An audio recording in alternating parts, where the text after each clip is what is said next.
결국 투자금이 속수무책으로 사기꾼들 손에 흘러간 뒤에야 문제를 인지했습니다. 숨막히게 쏟아진 빚 독촉, 투자자들의 분노는 말로 다하기 어려웠습니다. 회사 건물 입구에서 고함을 치는 사람이 나오고 더는 두고 볼 수 없겠다며 소송을 준비하겠다는 얘기도 들렸습니다. 그분들 입장에서는 속은 기분이었을 거고 저로선 성실하게 갚겠다고 말하는 수밖에 없었습니다.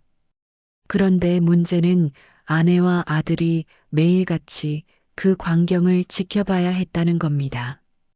심지어 일부 빚쟁이는 대놓고 집에 있는 재산을 몽땅 털어도 부족하니 알아서 처신하라고 협박했습니다. 이러다 정말 아들 상혁이까지 다칠지도 모르겠다는 두려움이 엄습했습니다.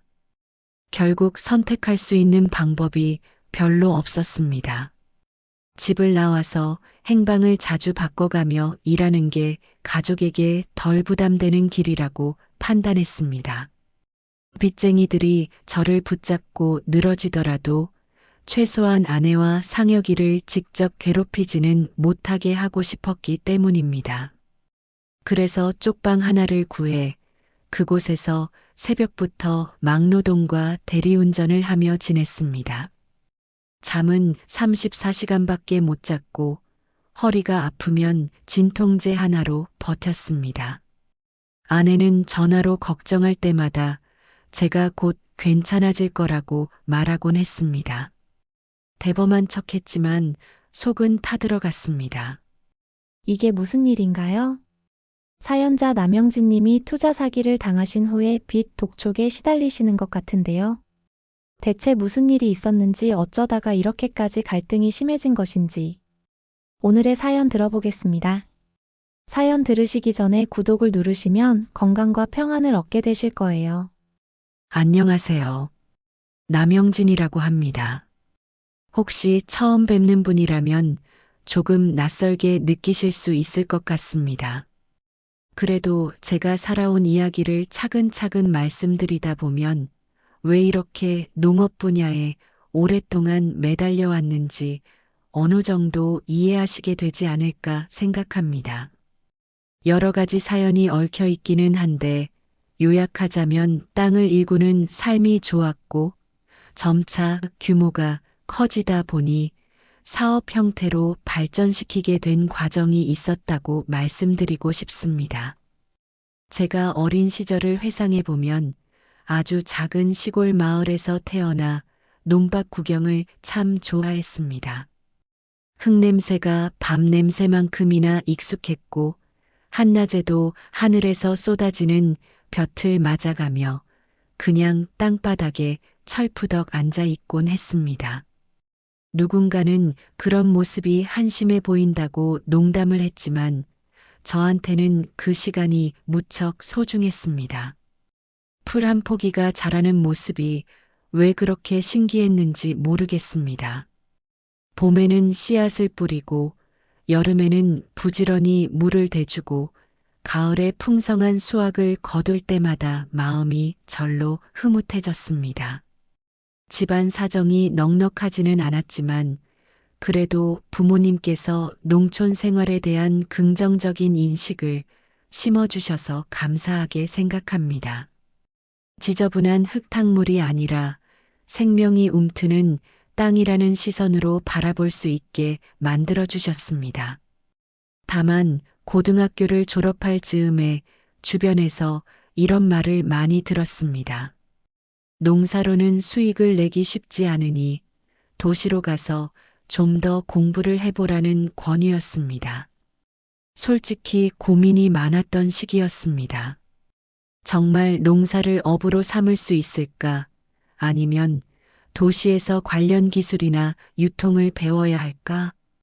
그런 생각을 하다가 결국 일단 도시에 올라가서 현장부터 직접 체험해 보자고 결심했습니다. 결과적으로 각종 아르바이트와 용역 업무를 닥치는 대로 맡았고 돈을 모을 때까지는 허름한 옥탑방이나 원룸에서 생활했습니다. 월세, 공과금, 식비도 빠듯해서 인스턴트 음식에 의지할 때가 많았습니다. 그래도 버티면 길이 생기겠지라는 희망을 품고 살았던 것 같습니다. 어느 날은 물류창고에서 트럭에 물건을 실었다 내렸다를 반복했고, 또 다른 날에는 중고 가전제품을 파는 가게에서 인터넷 홍보나 포장 업무를 맡았습니다.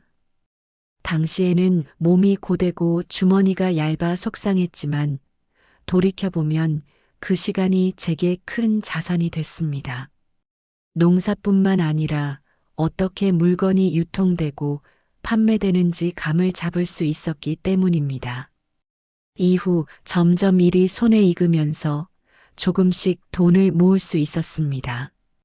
그 시점에 운이 좋게도 여러 중소식품회사를 연결해주는 일에 잠깐 관여하게 됐는데 그 경험이 결정적이었습니다.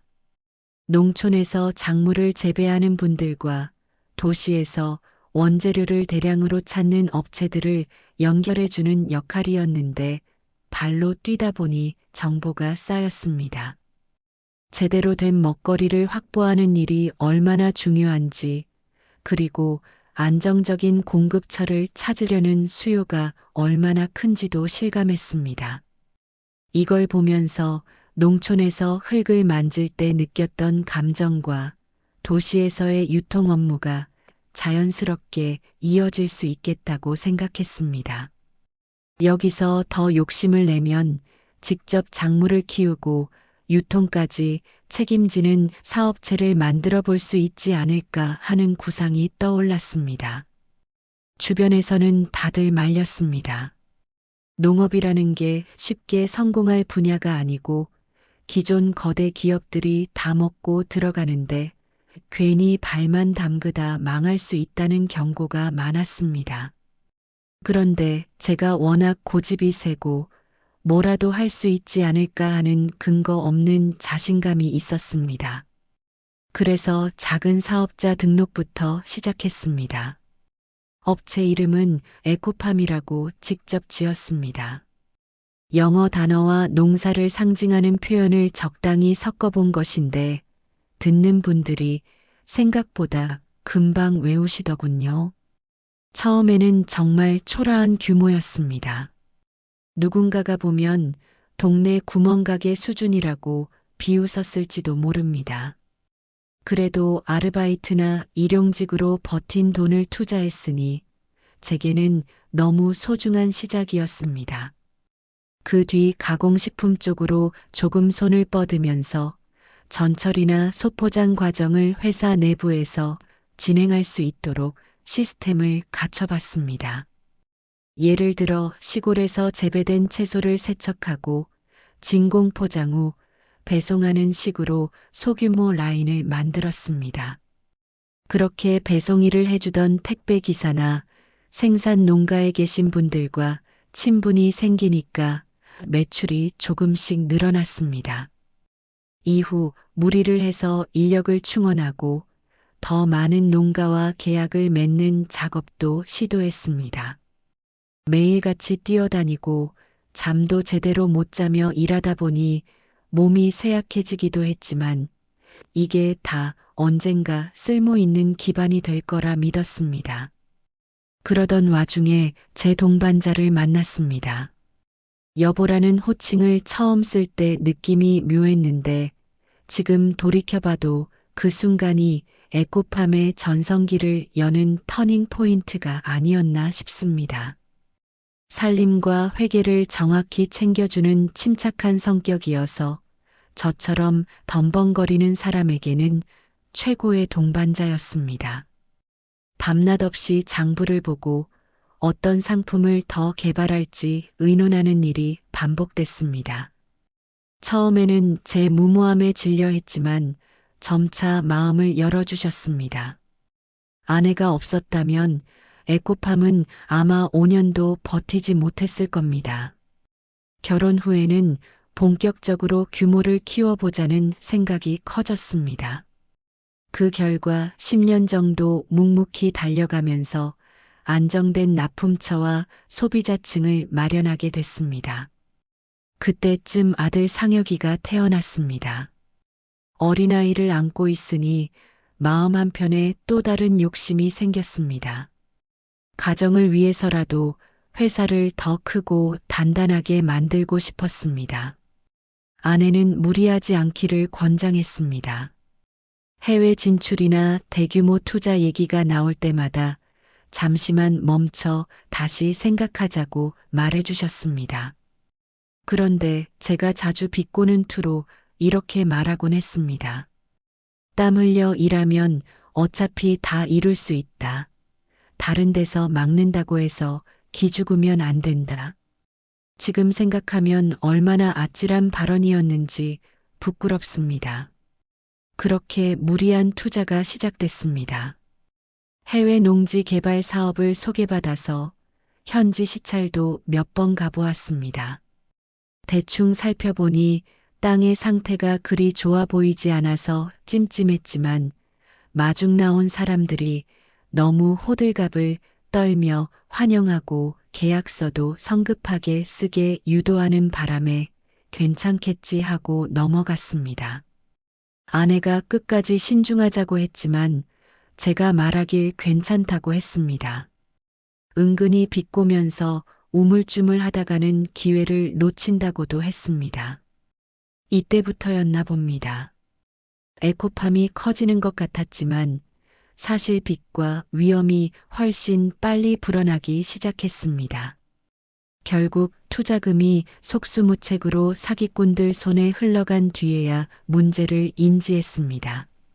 숨막히게 쏟아진 빚 독촉, 투자자들의 분노는 말로 다하기 어려웠습니다. 회사 건물 입구에서 고함을 치는 사람이 나오고 더는 두고 볼 수 없겠다며 소송을 준비하겠다는 얘기도 들렸습니다. 그분들 입장에서는 속은 기분이었을 거고 저로선 성실하게 갚겠다고 말하는 수밖에 없었습니다. 그런데 문제는 아내와 아들이 매일같이 그 광경을 지켜봐야 했다는 겁니다. 심지어 일부 빚쟁이는 대놓고 집에 있는 재산을 몽땅 털어도 부족하니 알아서 처신하라고 협박했습니다. 이러다 정말 아들 상혁이까지 다칠지도 모르겠다는 두려움이 엄습했습니다. 결국 선택할 수 있는 방법이 별로 없었습니다. 집을 나와서 행방을 자주 바꿔가며 일하는 게 가족에게 덜 부담되는 길이라고 판단했습니다. 빚쟁이들이 저를 붙잡고 늘어지더라도 최소한 아내와 상혁이를 직접 괴롭히지는 못하게 하고 싶었기 때문입니다. 그래서 쪽방 하나를 구해 그곳에서 새벽부터 막노동과 대리운전을 하며 지냈습니다. 잠은 34시간밖에 못 잤고 허리가 아프면 진통제 하나로 버텼습니다. 아내는 전화로 걱정할 때마다 제가 곧 괜찮아질 거라고 말하곤 했습니다. 대범한 척했지만 속은 타들어갔습니다. 상혁이는 제가 왜 이런 결정을 했는지 제대로 설명도 듣지 못한 상태였을 겁니다. 자연스럽게 아버지가 회사를 말아먹고 어딘가로 사라져버렸다고 생각했겠죠. 저 같아도 그 나이면 충분히 반발이 생길 거라 예상했습니다. 한 번쯤 솔직하게 말하고 싶었는데 그러면 또 상혁이 연락처를 빚쟁이들이 알아낼까봐 망설여졌습니다. 저 혼자서는 다 막지 못하는 상황일까봐 늘 전전긍긍했습니다. 결국 이런 식으로 시간이 흐르다 보니 괜히 상혁이 마음에 큰 상처만 남긴 게 아닌가 싶습니다. 이후로 많은 일이 벌어졌습니다. 빚을 조금씩 갚아 나가려고 아둥바둥하는 동안 아내가 소규모 과수원을 마련했다는 소식을 전해 들었는데 그 소식이 한편으로는 반가우면서도 마음이 쓰였습니다. 왜냐하면 주변에 개발업자가 나타나서 땅을 마구잡이로 사들인다는 이야기가 들려왔기 때문입니다. 저를 괴롭히는 빚쟁이들도 만만치 않은 인간들이지만 돈 욕심이 많은 개발업자는 더욱 악랄하다고 하더군요. 만약 아내가 마련한 땅 주변까지 눈독을 들이고 있다면 아내나 상혁이를 협박하거나 행패 부릴 가능성이 충분합니다. 제가 예전 같으면 또 납작 엎드려서 괜히 자극하지 말자고 했을지 모릅니다. 그런데 이제는 그럴 마음이 전혀 없습니다. 더 이상 수세적으로 끌려다니고 싶지 않습니다. 물론 빚은 책임지고 갚아야 하니 열심히 일할 겁니다. 그렇다고 해서 저를 비롯해 아내와 상혁이를 마구 깔아뭉개려는 자들을 가만히 둘 생각은 없습니다. 만약 그 자들이 집요하게 협박하고 과수원을 건드리려 든다면 이번에는 오히려 제가 나서서 난장판을 벌일 각오도 돼 있습니다. 까짓것 반박하고 비꼬고 할 말을 다 할 생각입니다. 예전에는 참으면서 버티면 다 끝난다고 믿었는데 이제는 참아야 할 이유가 없어졌습니다.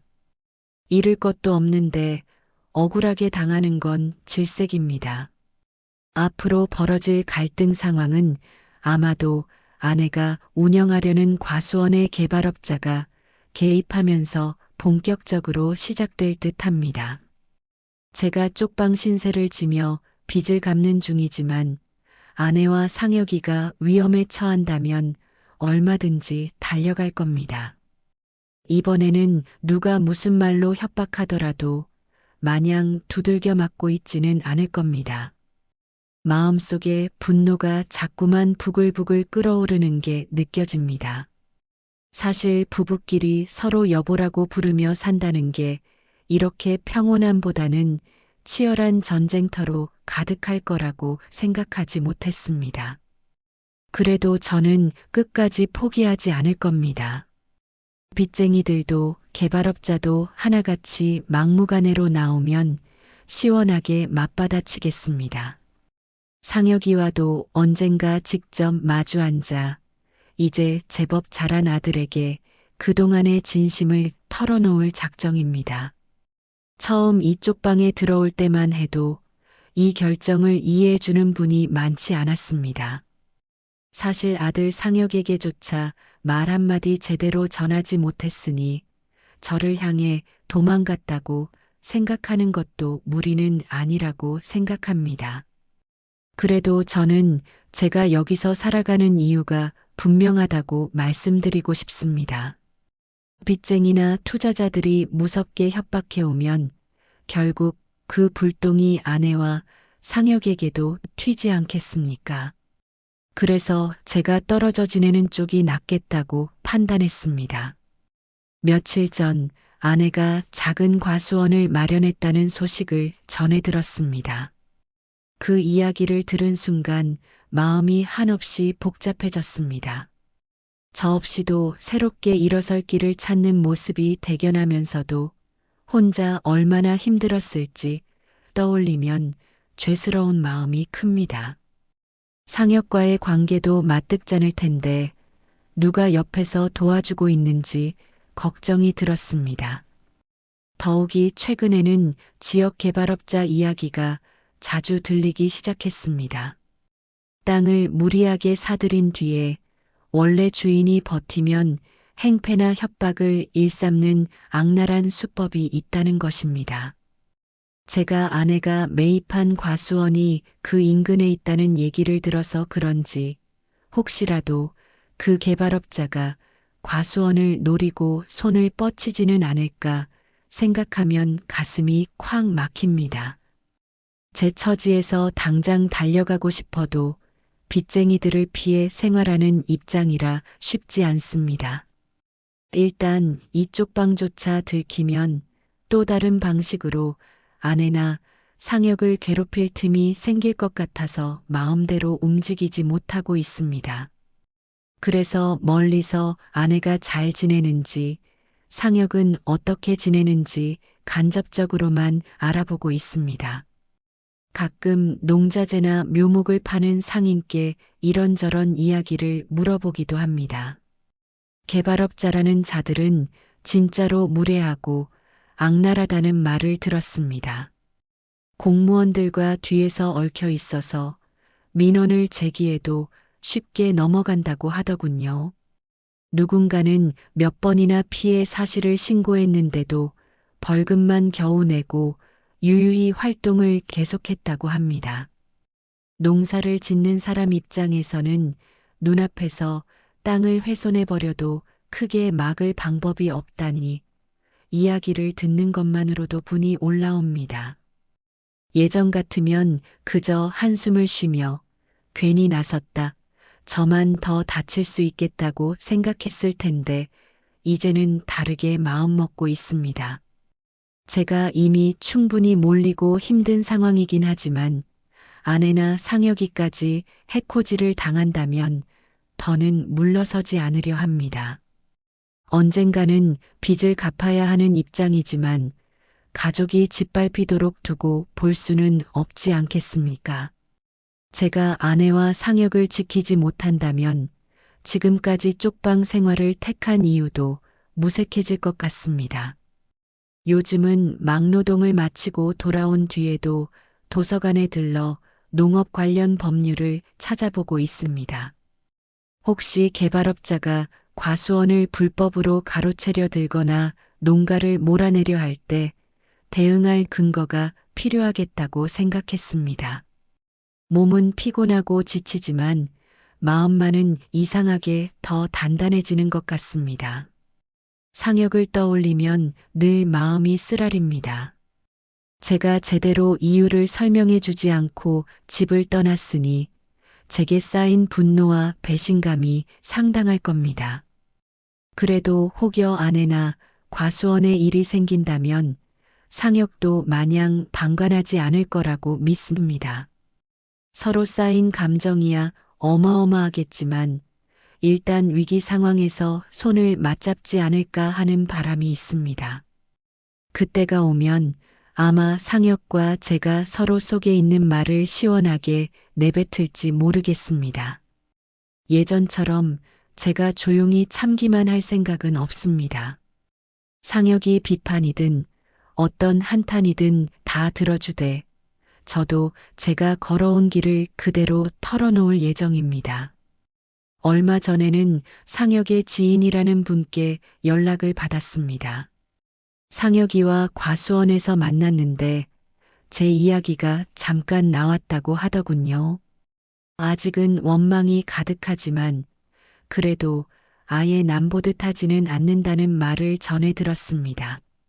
제 마음에는 묘한 안도감이 들었습니다. 다만 훗날 제가 직접 다가간다면 과연 어떤 반응을 보일지 예측하기 어렵습니다.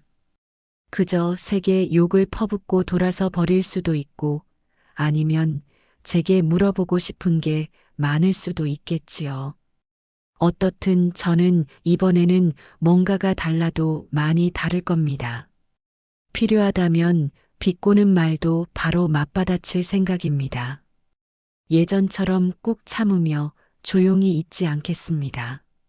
개발업자가 본격적으로 과수원에 눈독을 들이기 시작하면 그야말로 한바탕 난리가 날 것 같습니다. 농작물을 망가뜨리거나 기물을 파손해버리는 식의 행패도 각오해야 할 것 같습니다.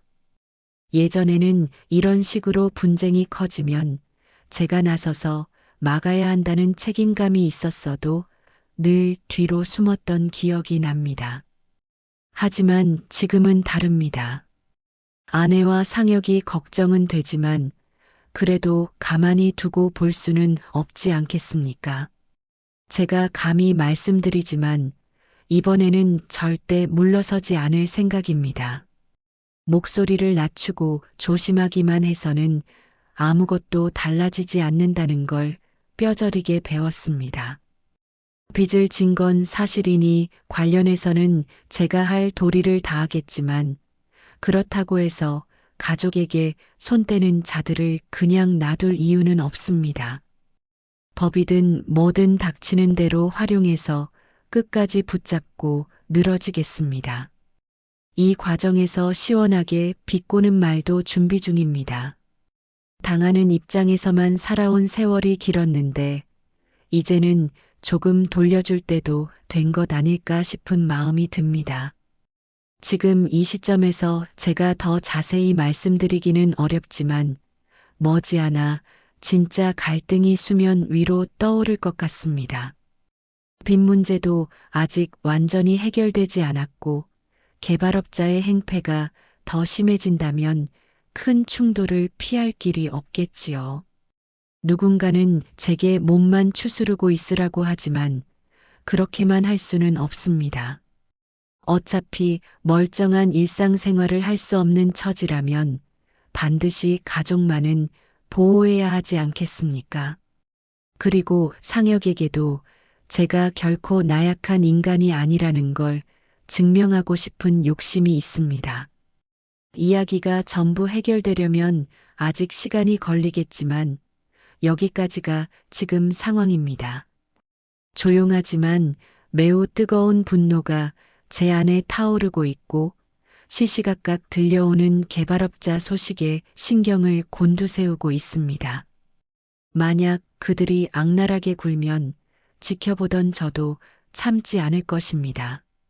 아내가 겨우 일군 과수원을 부수려 들면 저 역시 받아칠 준비가 돼 있습니다. 상혁과도 힘을 합칠 계기가 생긴다면 더 바랄 나위 없겠지요. 며칠 전 막노동을 마치고 쪽방으로 돌아가려는 순간이었습니다. 온종일 시멘트 포대를 나르고 트럭 상하차를 반복했더니 몸이 뻐근했고 머리가 아플 정도로 피곤했습니다. 그런데 낯선 번호로 전화가 왔습니다. 평소 같으면 빚쟁이나 투자자의 협박이려니 하며 꺼버렸겠지만 느낌이 묘해서 받았습니다. 익숙한 목소리가 들렸습니다. 아내가 아니라 아내와 함께 과수원을 돌본다는 분이었습니다. 동네 인근의 개발업자가 본격적으로 나타나서 한바탕 소란을 피우고 있다며 아내가 꽤 곤란해하는 것 같다는 이야기를 전해주셨습니다. 아내가 마련해둔 작은 과수원은 아직 본궤도에 오르지도 않았고 농작물이라고 해봐야 일부 과일나무와 채소한 정도였습니다. 그런데 개발업자는 그 땅이 꽤 쓸만하다고 여기는 건지 고작 며칠 사이에 여러 차례 행패를 부린다고 했습니다. 대놓고 안 팔면 큰일 날 거라는 식으로 겁박한다는 소리를 듣자 저도 모르게 손이 떨렸습니다. 제가 한동안 몸을 숨긴 이유가 가족에게 불똥이 튀는 것을 막으려는 것이었는데 현실은 제 바람처럼 흘러가지 않았습니다. 혼자서 빚을 줄이는 것도 버거워 죽겠는데 이제는 아내가 직접 개발업자들의 표적이 된 것 같았습니다. 빚쟁이들이 저를 찾아내지 못한 대신 개발업자가 아내를 괴롭히는 셈이나 다름없었습니다. 가슴 한구석에서 울분이 치밀었습니다. 쪽방으로 돌아왔지만 도무지 잠이 오지 않았습니다. 자칫 잘못했다가는 아내가 과수원을 통째로 빼앗길 수도 있고 개발업자 놈들이 기물을 부수고 농작물을 망가뜨리는 일이 벌어질 수도 있습니다. 이미 주변 다른 농가에도 비슷한 피해가 있었다는 말을 전해 들었습니다. 행정기관에 민원을 넣어봐도 유야무야 넘어가 버린다니 법적으로만 해결될 문제도 아니라는 생각이 들었습니다. 상혁이 생각도 머릿속을 어지럽혔습니다. 아내와 사이가 별로 좋지 않다지만 그래도 과수원을 함께 지키려 애쓰고 있다는 얘기도 들었습니다. 제가 떠난 뒤 둘이 그럭저럭 생활하고 있을 거라 막연히 짐작만 했는데 이런 악랄한 상황에서 상혁 혼자 힘을 보태고 있는 건 아닌지 걱정됐습니다. 괜히 돌발적으로 달려들었다가 개발업자들한테 다칠까봐 마음이 조마조마했습니다. 다음 날 새벽 평소 같으면 막노동 현장으로 가야 할 시간이었지만 발걸음이 자꾸 과수원 쪽으로 향하려고 했습니다. 잠깐이면 된다고 스스로 타이르면서도 실제로 그러면 빚쟁이들이 이곳까지 쫓아올까봐 신경이 쓰였습니다. 그래도 너무 불안해서 일터 대신 도서관으로 갔습니다. 근로계약이 딱히 정규직도 아니고 하루하루 부름받는 시기니 잠시 빠지는 건 가능합니다. 문제는 돈이었지만 지금은 그게 더 중요하게 느껴지지 않았습니다. 도서관에서 부동산 관련 서적, 농업 법률 자료를 뒤적이며 고민했습니다.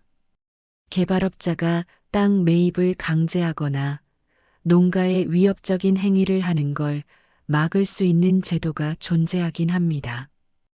다만 실제로는 힘 있는 쪽이 별 변칙을 다 쓰고 행정기관도 제대로 처리하지 않는 경우가 많습니다. 결국 결론은 당사자들이 적극적으로 나서서 증거를 확보하고 단체로 대응하지 않으면 당하기 십상이라는 점이었습니다.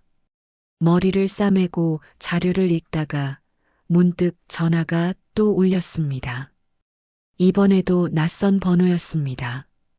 받아보니 과수원 인근에서 가게를 운영하는 분이었습니다. 몇 년 전 에코팜 쪽 일로 알게 됐는데 그때 인연을 유지하다 보니 제 번호를 아직 가지고 계셨던 모양입니다. 다짜고짜 걱정된다는 말이 들렸습니다. 아내와 상혁이 있는 과수원 앞에 개발업자 측 인물이 와서 철문을 발로 걷어차고 소란을 피우다가 갔다는 겁니다. 아내가 직접 맞서지는 않았지만 애써 참아내는 기색이었다고 했습니다. 순간 저도 모르게 목소리가 높아졌습니다. 저를 찾는 빚쟁이들과는 또 결이 다른 악당이라고 느꼈습니다. 적당히 합의금을 제시한다거나 공식 루트를 통해 매입 제한을 하는 것도 아니고 대놓고 폭력을 동원해 협박하고 있다는 점이 아주 괘씸했습니다. 어차피 나 잡히거나 말거나 저 역시 가만둘 생각이 전혀 없습니다. 문제는 당장 가서 그 사람들을 혼내주고 싶어도 제 상황이 여의치 않다는 사실이었습니다. 빚쟁이들이 여전히 저를 찾고 있고 과수원으로 곧바로 찾아가면 자칫 저도 발목 잡힐 수 있습니다. 그렇다고 이대로 방관하면 아내와 상혁이 또 얼마나 힘들어 하겠습니까? 속이 터질 것 같았습니다. 어떻게든 기지를 발휘해 봐야겠다고 마음먹었습니다. 마침 도서관 근처에서 농민단체를 운영하는 분들이 간간히 모임을 갖는다는 걸 언뜻 들었습니다. 예전에 에코팜을 할 때 비슷한 행사에서 몇 번 뵈었던 얼굴들일 수도 있습니다. 농민들이 단체로 힘을 합치면 개발업자의 무법 행태를 막아낼 가능성이 조금이라도 생길지 모릅니다. 바로 작은 메모장을 꺼내 농민단체 모임 일정이나 연락처를 알아보기 시작했습니다. 검색으로는 잘 나오지 않아서 지인들에게 전화를 돌리며 정보를 구했습니다. 별 수 없이 이런 식으로라도 움직여야겠다고 생각했습니다. 아내가 혼자 버티고 있을 텐데 상혁이도 아직 이런 단체 연결이 익숙하지 않을 가능성이 큽니다. 합의점 없이 폭력을 행사하는 개발업자라면 저도 시원하게 응수하고 싶지만 무작정 찾아가서 몸싸움부터 벌이는 건 어리석다고 느꼈습니다. 증거도 남기고 주민들이 같이 대응해야 효과가 있다고 책에서 읽었습니다. 그래서 아내나 상혁에게 절대 혼자서 맞서지 말라고 전하고 싶었습니다. 그래야 무모한 일을 벌이지 않고 함께 돌파할 방법을 찾아낼 수 있지 않겠습니까? 문제는 제가 직접 전화를 걸기에는 아직 조금 꺼림칙하다는 점이었습니다. 혹시 통화 기록이 노출돼 빚쟁이들이 아내 집까지 난입하는 건 아닌지 걱정도 됐습니다. 결국 지인을 통해 아내에게 메시지를 전하기로 했습니다. 개발업자 행패가 반복되면 휴대폰으로 사진이나 동영상을 남기고 주변 농민이나 상인들과 연대해 달라고 부탁드렸습니다. 경찰에 신고해봐도 종종 흐지부지 된다는데 그래도 쌓아둔 증거가 많으면 나중에 한꺼번에 폭로할 수 있을 겁니다. 이 작업을 우선 해야 후에 법적으로든 언론이든 대응할 때 힘을 얻을 수 있으니까요. 그리고 나서 저는 스스로 결심했습니다. 빚이 남아있다고 해서 이대로 계속 쪽방에만 틀어박혀 있을 수 없다는 생각이 듭니다. 한동안 바깥을 피하는 게 안전하긴 했지만 아내와 상혁이에게 실제로 피해가 오고 있는데 마냥 기다릴 수는 없습니다. 빚쟁이들이 저를 찾는다고 해도 이제는 적당히 응수할 준비가 되어 있다고 생각했습니다. 어차피 모두에게 둘러싸인 형국이라면 한쪽이라도 뚫고 나가야 하지 않겠습니까? 심야에 대리운전을 끝내고 돌아오는 길 휴대폰 화면을 계속 들여다보면서 아들 상혁 번호가 나오지 않는지를 확인했습니다. 잠자코 있던 상혁이 언제 연락할지 모르니까요. 사실 연락이 오지 않아도 조만간 제가 먼저 움직일 계획입니다. 과수원 인근에서 벌어지는 개발업자의 만행이 심각해지면 여차하면 빚쟁이가 저를 붙잡든 말든 상관없다고 생각하기 시작했습니다. 아내와 상혁이 눈앞에서 행패를 당하게 두는 것만은 못 견디겠습니다. 그렇다고 무작정 날뛰듯이 덤비지는 않을 겁니다. 지금까지 열심히 공부하고 알아본 것들을 최대한 활용할 작정입니다. 행정기관을 압박하는 방법, 농민단체와 연계해 이슈를 만드는 방법, 증거 자료를 모아 개발업자의 불법 행위를 까발리는 방법 등 하나하나 생각 중입니다. 겉보기에는 제가 무작정 열정만 앞세우는 스타일로 보일 수 있지만 이번에는 차근차근 꼼꼼하게 준비하려고 합니다.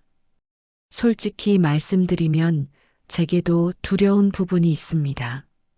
빚쟁이들도 만만찮게 저를 위협해왔고 개발업자라는 놈들은 더 큰 자본과 수단을 가지고 있지 않겠습니까? 저 혼자서 이리저리 몸을 날려봤자 역부족일 수 있다는 자각이 듭니다. 그래도 이전처럼 움츠리고 숨기만 한다고 해결될 일이 아니니 차라리 부딪히다가 쓰러지는 한이 있더라도 앞장서 보겠습니다. 이제는 선택의 여지가 별로 없습니다.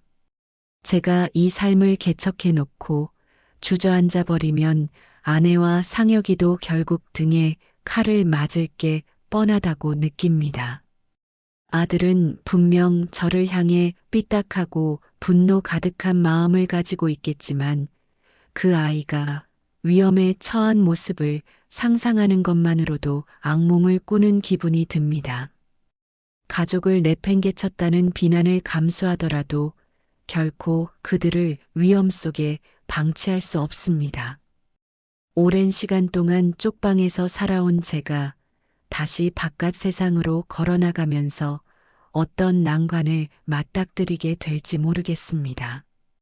빚을 조금 더 갚아야 할 테고 투자자들 중에는 아직도 피해를 회수하지 못해 분통을 터뜨리는 분들도 있습니다.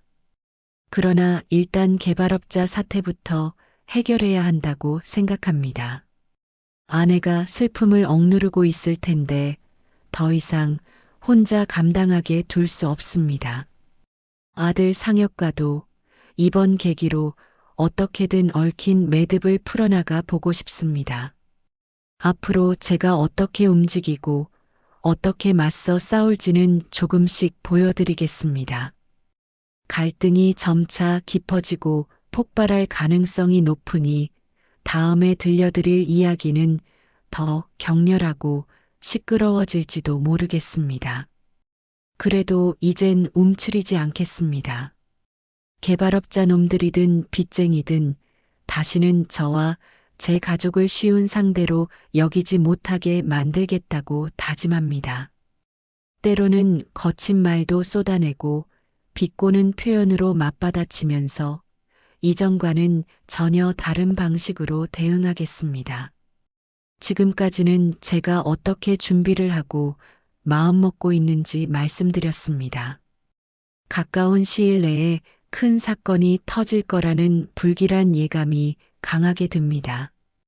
아마도 그날이 오면 아내와 상혁 그리고 제가 한자리에 서게 될 가능성이 높지 않을까 생각합니다. 그때 제가 어떤 말을 쏟아내고 어떤 방식으로 싸울지 지켜봐 주시면 감사하겠습니다. 아직 해결된 건 없지만 제 속에는 의지가 불타오르고 있습니다. 이번엔 물러서지 않겠습니다.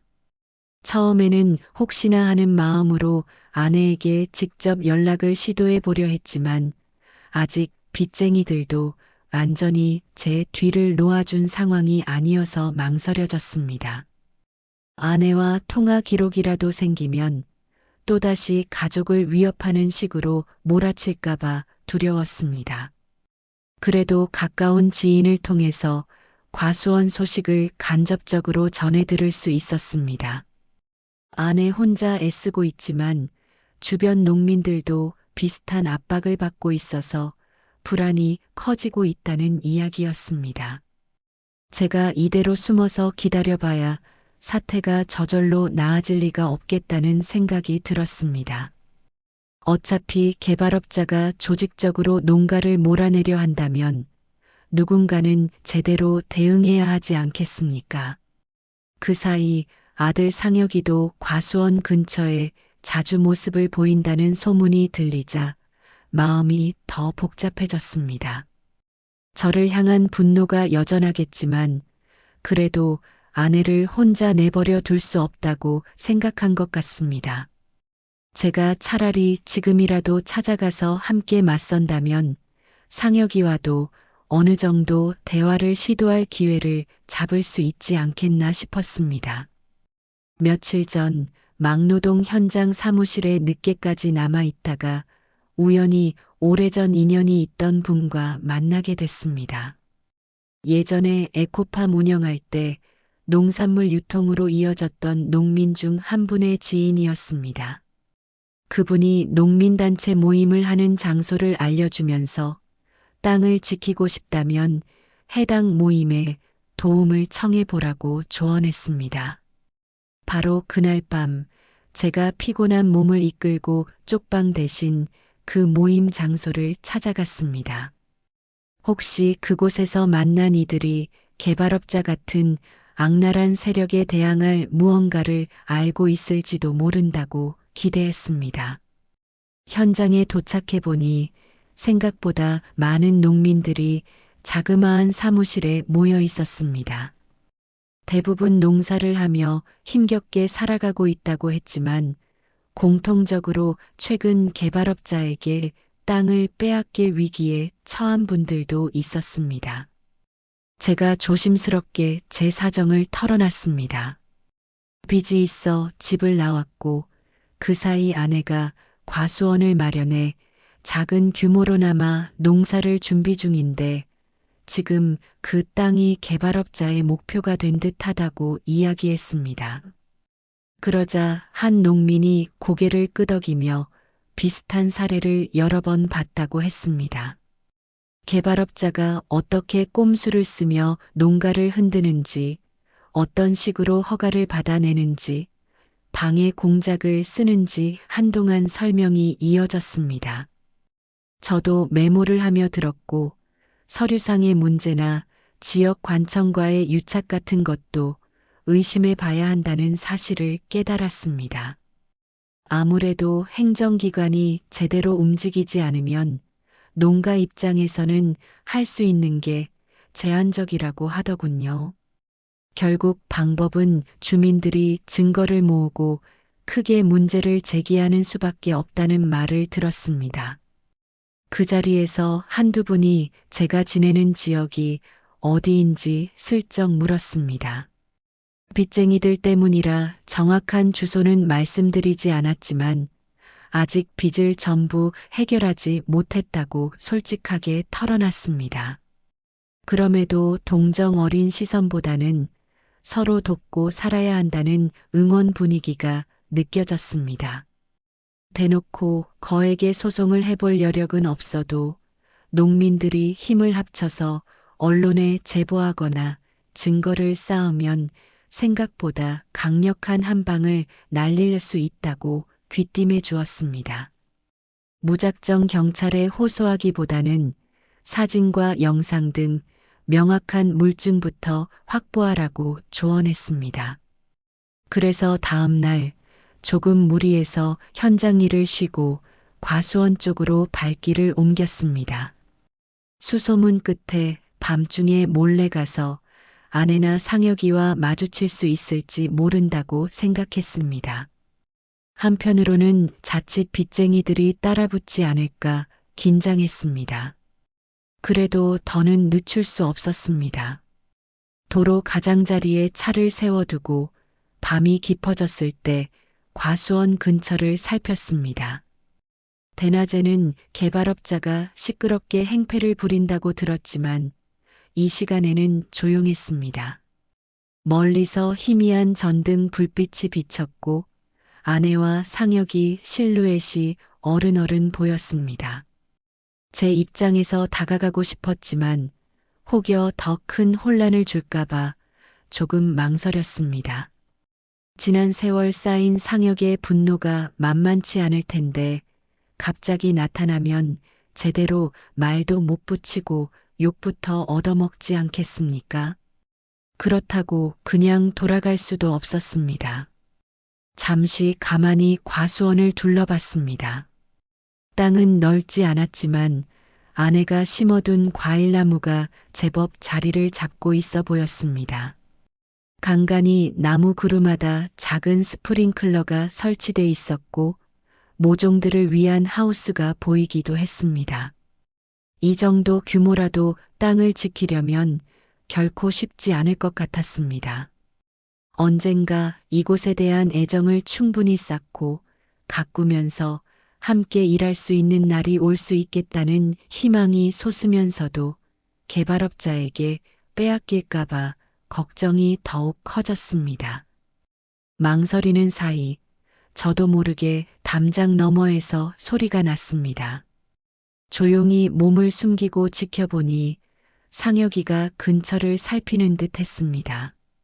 손전등을 들고 들어오는 인물이 보였는데 아내는 아닌 것 같았습니다. 혹시 개발업자 쪽 사람인가 싶어 긴장했는데 가까이서 보니 지역 상인처럼 보였습니다. 상혁이와 대화를 나누는 걸 보니 농자재를 납품하는 사람일 수도 있겠다는 생각이 들었습니다. 얼마 전에도 저를 통해 아내에게 농자재 정보를 전해준 분이 있다고 들었으니 아마 그 인물이 아닐까 짐작했습니다. 상혁이는 목소리를 좀 크게 내며 불만을 토로했습니다. 아내 앞에서는 참는 편이라고 들었는데 이분에게는 조금 솔직한 감정을 터뜨리는 듯 했습니다. 멀리서 듣자 하니 아버지를 찾으려 하지 않느냐, 이렇게 당하고만 있을 순 없지 않느냐는 식의 말을 던지는 기색이었습니다. 듣는 순간 제 마음이 덜컥 내려앉았습니다. 분명 아들 입장에서는 제가 힘든 형편이라서 못 오는 게 아니라 사실상 외면한다고 생각하고 있을 가능성이 큽니다. 그렇지만 제가 어느 순간 나타나면 상혁이가 제게 무슨 말을 쏟아낼지 상상이 안 돼서 두려우면서도 반쯤은 기대가 됐습니다. 결국 그날 밤에는 상혁이나 아내와 마주치지 못했습니다. 빚쟁이들도 그 시각에 어딜 샅샅이 뒤지는 건 아닐까 걱정이 들어서 먼 발치에서 과수원을 살펴본 뒤 조용히 돌아왔습니다. 돌아오는 길 내내 차 안에서 어떻게 해야 좋을지 계속 생각했습니다. 다음에는 시기를 잘 골라서 어차피 한 번쯤은 직접 만나야 하지 않겠습니까? 그러면 아들 앞에서 제 상황과 마음을 다 털어놓고 싶었습니다. 몇 번이나 작은 소리를 내며 아들 흉내를 해봤습니다. 제게 삐딱하게 굴고 욕을 퍼붓는 상혁을 상상해보니 가슴 한편이 울컥했습니다. 그래도 이번엔 제가 가만히 당하고 있을 수만은 없습니다. 저를 향해 쏟아지는 날 선 비난을 고스란히 듣되 할 말은 다 할 작정입니다. 이제 곧 더 큰 일이 벌어질 것 같습니다. 개발업자가 이미 과수원 주변을 어슬렁거린다는 소리를 들었고 일부 농민단체가 집단 대응을 준비 중이라는 말도 전해 들었습니다. 만약 큰 충돌이 생기면 아내와 상혁이만으로는 버티기 쉽지 않을 겁니다. 그 시점이 되면 제가 한가롭게 빚쟁이를 피하고 있을 여유가 없겠다는 생각이 강해졌습니다. 빚 문제야 오래된 숙제니 힘들어도 계속 갚아나가면 됩니다. 그러나 과수원까지 망가뜨리려는 자들을 그대로 두면 후회가 남을 것 같습니다. 그래서 조만간 또다시 움직일 계획입니다. 농민단체 모임에 본격적으로 참여하고 필요한 서류나 증거 확보를 도울 생각입니다. 상혁이나 아내가 제게 어떤 태도를 보일지 몰라도 이전과 달리 머뭇거리지 않을 겁니다. 어차피 한 번의 말싸움으로 풀릴 감정이라 생각하지 않지만 서로 진심을 내보이는 과정이 분명 필요할 것 같습니다.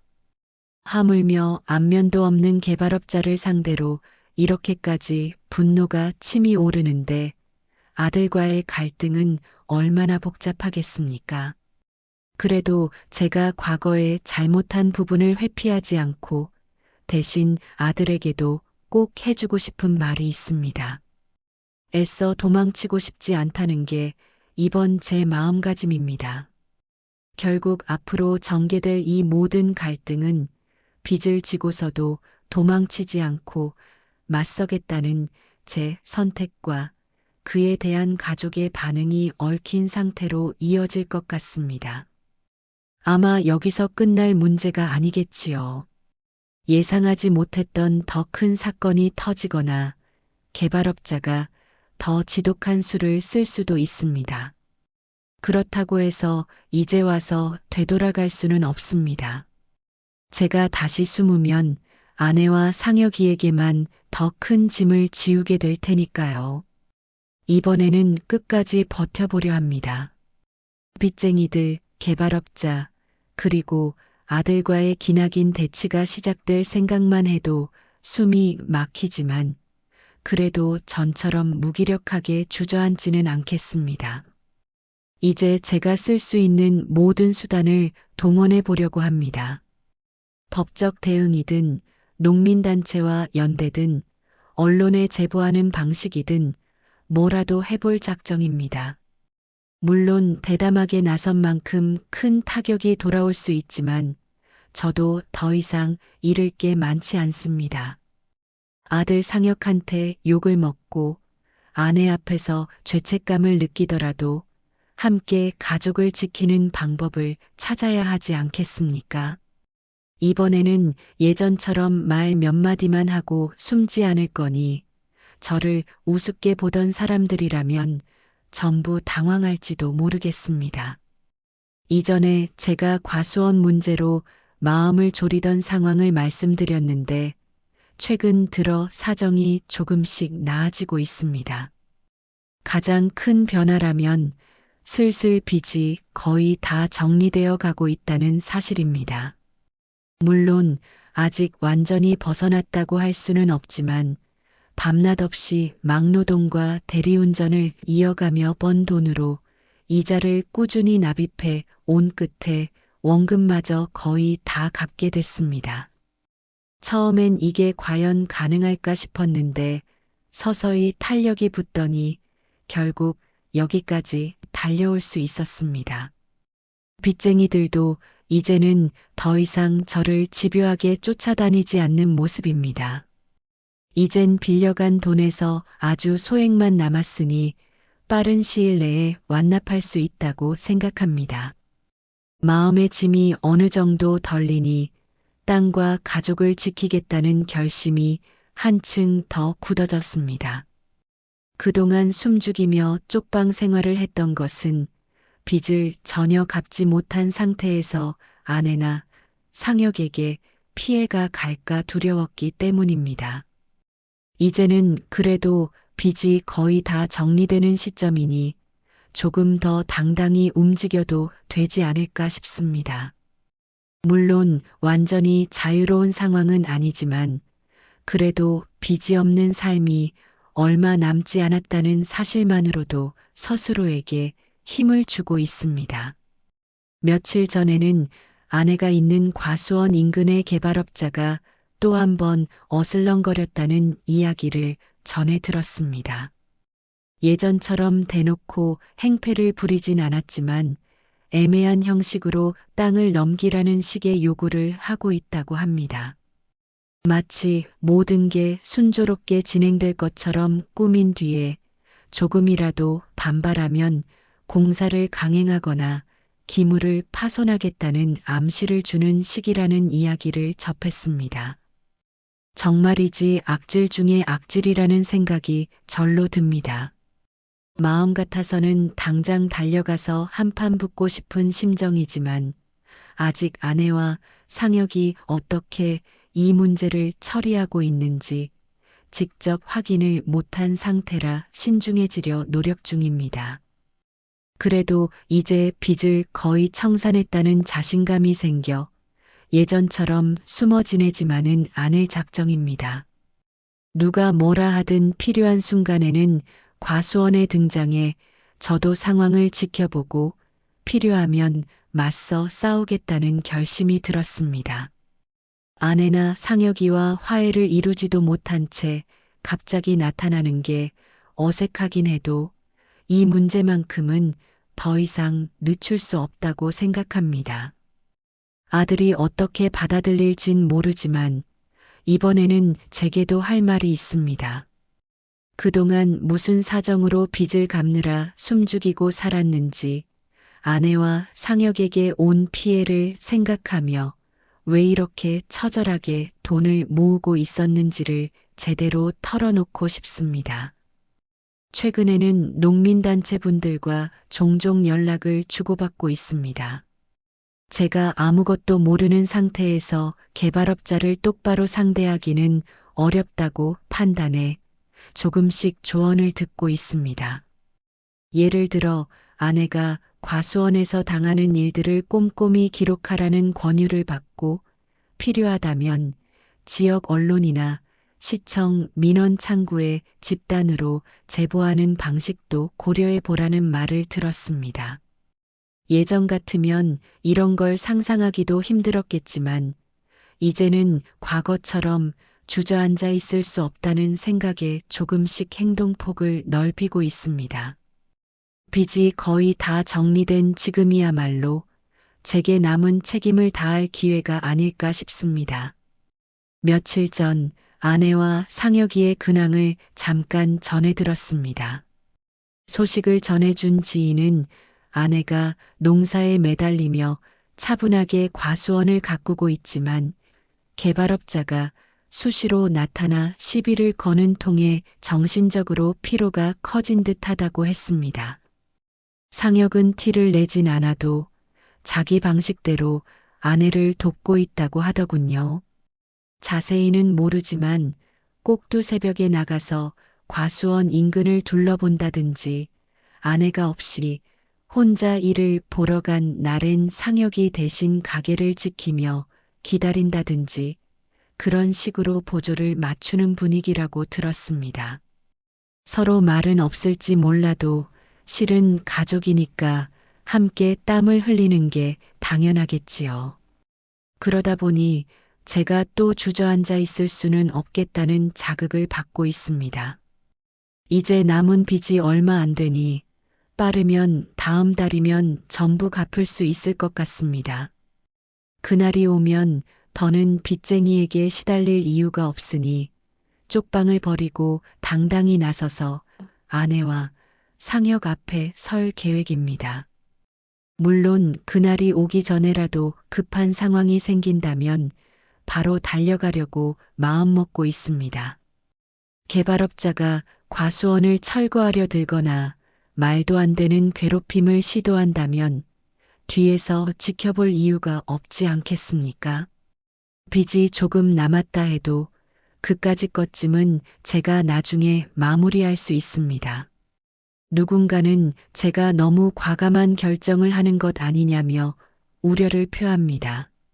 지금까진 조심스럽게 연락을 피했고 쪽방에 머물러 왔는데 막상 아내와 상혁이한테도 알리지 않고 휙 나타나면 더 큰 갈등이 폭발할 수 있지 않겠느냐고 말이죠. 하지만 고민할수록 이런 식으로 숨어만 있으면 가족을 지키지 못한다는 결론밖에 나오지 않습니다. 그리고 아내와 아들 사이에도 이제 하나씩 꺼내서 이야기를 나눠봐야 하지 않겠습니까? 빚이 완전히 끝났을 때 제 행동 하나하나가 어떻게 받아들여질지 조금 불안하긴 해도 뒷걸음치고 싶지는 않습니다. 최근 막노동 현장에서도 몸이 훨씬 가벼워진 걸 느낍니다. 마음의 부담이 줄어서인 듯합니다. 예전에는 하루 벌어봤자 이자나 카드빚으로 전부 빠져나갔으니 우울했지만 이제는 마무리 단계라 희망이 생깁니다.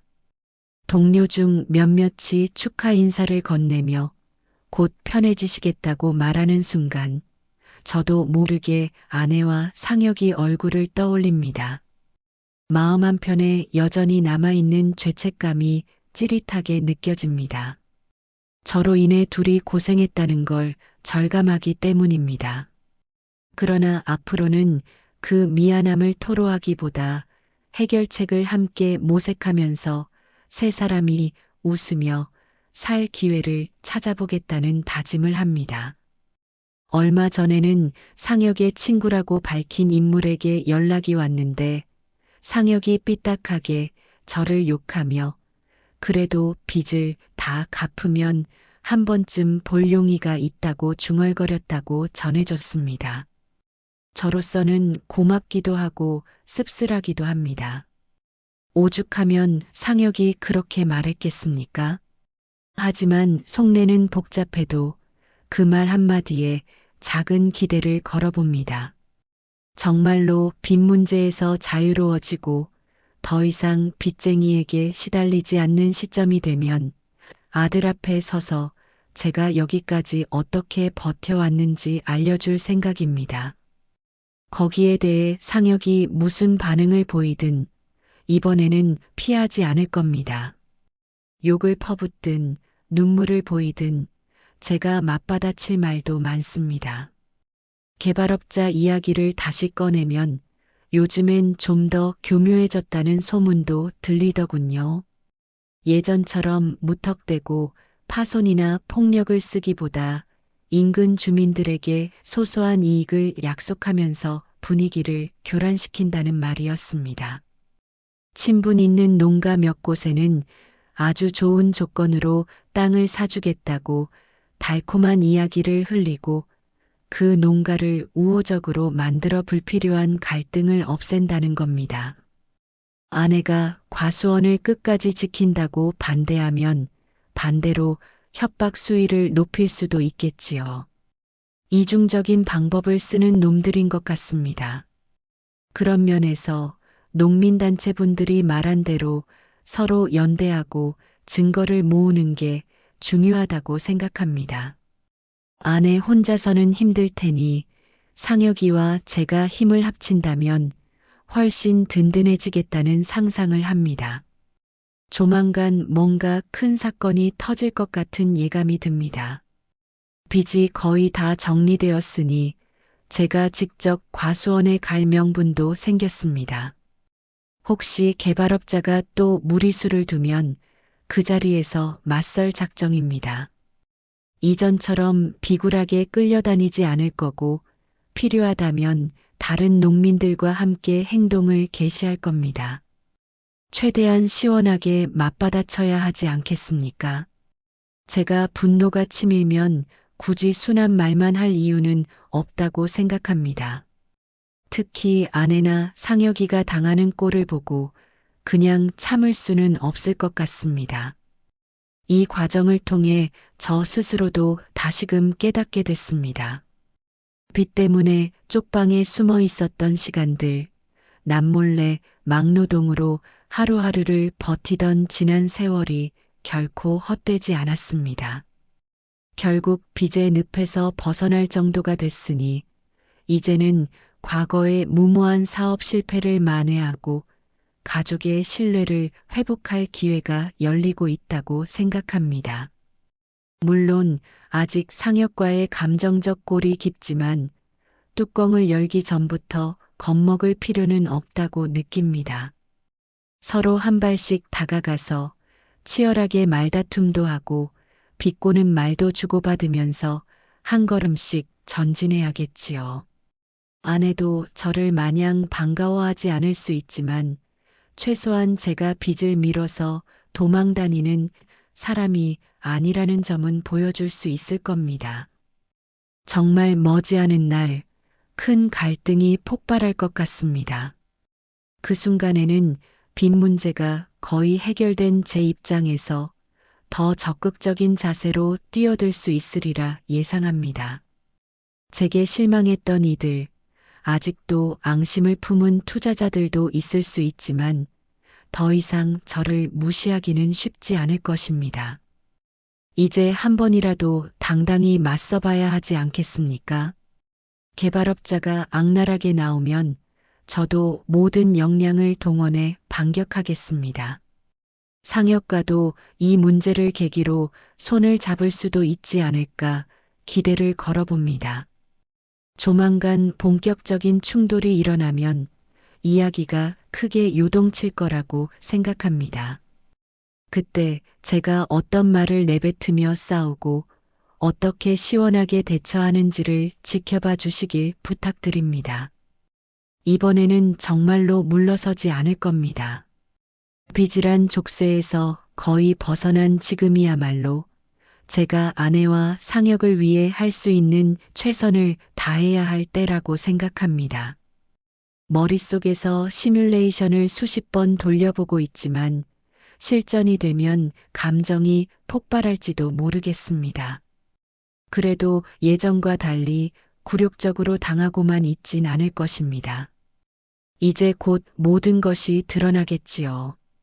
그때 저도 아내도 상혁도 그리고 개발업자를 비롯한 못된 이들도 한자리에서 전부 부딪힐 거라고 예상합니다. 그리고 그때는 누구도 저를 우습게 보지 못하게 만들겠다는 게 제 목표입니다. 이렇게 마음먹으니 비로소 가슴이 조금 뻥 뚫리는 것 같습니다. 마지막으로 남은 빚을 갚고 나오던 날, 제가 사무실 문을 열고 나왔을 때 뭔가 오래된 꿈에서 깨어난 기분이 들었습니다. 누군가는 당연한 결과라고 할 수도 있지만 제겐 엄청난 해방감이었습니다. 이제 어디든 당당히 갈 수 있다는 생각이 드니 먼저 아내와 상혁의 얼굴이 떠올랐습니다.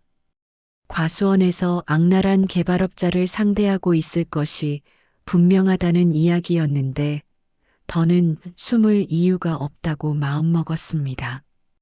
처음 과수원에 다다랐을 때 상혁이와 마주했을 때의 긴장감은 이루 말할 수 없었습니다. 상혁이 눈에는 여전히 분노와 서운함이 함께 담겨 있었습니다. 아무 말 없이 서로를 본 순간 그동안 억눌러왔던 감정들이 일시에 치솟았습니다. 상혁이에게 이제 전부 털어놓고 싶었습니다. 얼마나 힘겹게 돈을 모았고 어째서 이렇게 늦게야 돌아오게 됐는지 설명해야 한다고 생각했습니다. 오래 참은 눈물이 터질 듯한 상혁의 표정을 보니 제가 먼저 다가가서 안심시키고 싶었습니다. 아내는 크게 놀란 기색이었지만 과수원에 닥친 문제를 먼저 해결해야 한다며 침착하게 주변을 살폈습니다. 마침 개발업자 측 인물이 골목 어귀에 차를 대고 서성이는 게 보였습니다. 제가 한 번에 달려가서 쟁반이라도 던질까 하는 생각이 스쳤지만 곧 마음을 다잡았습니다. 이왕이면 합당한 방식으로 증거를 확보하고 제대로 싸우고 싶었습니다. 막상 대면해 보니 그 인물들은 겉으로는 예의를 차리듯 행동했으나 속내가 뻔히 보였습니다. 아내와 상혁이에게 매번 협박을 해댔던 그 모습과 전혀 다르지 않을 거라고 확신했습니다. 제가 도서관에서 공부한 지식으로 법에 대해 줄줄 말하니 개발업자 쪽은 황당하다는 듯한 표정을 지었습니다. 저를 무시하던 태도에서 갑자기 신중함이 묻어났습니다. 예전 같았으면 거칠게 대들어왔을 텐데 이번에는 대놓고 폭력적 행위를 하지는 않았습니다. 상혁이도 그 장면을 보면서 뭔가 느낌이 달랐는지 제게 슬쩍 다가와서 옆에 서서 힘을 실어줬습니다. 말은 없었지만 가족으로서 같은 편이 되겠다는 암묵적인 의사를 표현한 듯 했습니다. 그 순간 괜히 코끝이 시큰해졌습니다. 상혁과 큰 소리로 다투게 될 거라고 각오했는데 정작 이렇게 서로 어깨를 나란히 하게 될 줄은 몰랐습니다. 그 뒤 아내와 상의해 주변 농민들과 힘을 합쳐 개발업자의 불법 행위에 대한 증거를 모았습니다. 아내가 그동안 찍어둔 사진과 영상, 상혁이 밤낮으로 지키며 기록한 날짜와 시간들이 제 몫을 톡톡히 해냈습니다. 농민단체도 적극 협조해줬고 행정기관에서도 다수의 피해 사례가 쌓이니 그냥 넘어갈 수 없게 됐습니다. 그 자들이 우리 땅을 함부로 파헤치고 멋대로 기물을 파손했던 사실들이 수면 위로 드러나면서 결국 큰 고비 없이 행정처분이 내려졌습니다. 물론 완전히 깨끗하게 정리되기까진 시간이 걸렸지만 적어도 과수원을 뺏기는 사태는 피할 수 있었습니다. 가장 인상 깊었던 건 상혁의 변화였습니다. 여전히 제게 남아있는 분노가 완전히 사라진 건 아니었지만 그래도 악랄한 개발업자를 끌어내리는 일에 함께 힘을 쏟으면서 부자 사이에 대화가 생겼습니다. 상혁은 제가 쪽방에서 일용직으로 살았던 날들을 미친 짓이라고 비꼬기도 했지만 동시에 그래도 빚을 다 갚았으니 대단하다는 식으로 흘리듯 말했습니다. 저는 미안하다는 말과 동시에 이번에는 절대 도망치듯 떠나지 않겠다고 대답했습니다. 두 사람이 처음으로 마음을 맞춘 듯한 순간이었고 아내도 묵묵히 지켜보았습니다. 결국 과수원은 무사히 지켜졌습니다.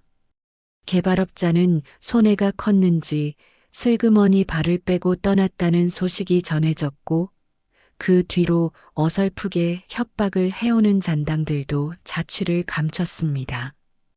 빚쟁이들도 더 이상 저에게 상환을 요구하지 않게 되니 인생에서 처음으로 자유를 느낄 수 있었습니다. 아내와 상혁 그리고 제가 과수원 한 구석에 둘러앉아 앞으로를 논의할 때 이게 바로 가족이 함께한다는 느낌이구나 싶었습니다. 상혁이와 사이가 완벽하게 회복된 건 아니었지만 적어도 서로 어떤 존재인지 깨닫게 됐다는 점에서 큰 진전이 있었다고 믿습니다. 이후 저는 과수원 생활에 조금씩 참여하기 시작했습니다. 예전엔 도시에서 유통망을 잡느라 정신이 없었지만 이제는 직접 밭을 일구고 나무를 돌보는 시간이 즐겁게 느껴집니다. 아내는 꼼꼼한 성격을 발휘해 회계와 관리 쪽을 담당하고 상혁이는 마케팅과 온라인 판매에 관심을 두며 새로운 시도를 하고 있습니다. 세 사람이 함께 웃고 티격태격하며 일하다 보면 언젠가 정말 에코팜이 되살아날지도 모르겠다는 생각이 듭니다. 빚을 청산하고 악랄한 개발업자를 물리치고 제자리를 찾아가는 과정이 순탄치만은 않았지만 그 덕분에 무엇이 소중한지 다시금 알게 됐습니다. 가족이 있기에 여기까지 버틸 수 있었고 부자간 오해와 아내에게 준 고통도 조금씩 풀어낼 기회를 갖게 됐습니다. 이 길이 항상 꽃길일 거라고 기대하진 않지만 적어도 이제는 더 이상 숨지 않고 당당히 함께 걸어가려 합니다. 이야기를 마무리하자면 저는 다시 흙냄새와 함께 살아가고 있습니다. 땅 위에 뿌리 내려서 자란 작물을 수확해 누군가의 식탁에 올리는 일이 이렇게 뿌듯할 줄은 예전에도 알았지만 지금은 더 크게 와닿습니다. 아내와 상혁이의 곁에서 함께 구슬땀을 흘리며 하루를 마감하는 시간이 제가 꿈꿔온 진짜 행복인 것 같습니다. 빚에 쫓기고 무리한 투자로 무너져 내린 지난 날들을 이제는 교훈으로 삼겠다고 다짐합니다. 그리고 누군가 다시 우리 가족을 함부로 건드리려 한다면 이번엔 망설이지 않고 맞설 자신이 있습니다. 이렇게 길고 험난했던 여정이 조금은 평화롭게 정리된 것 같습니다.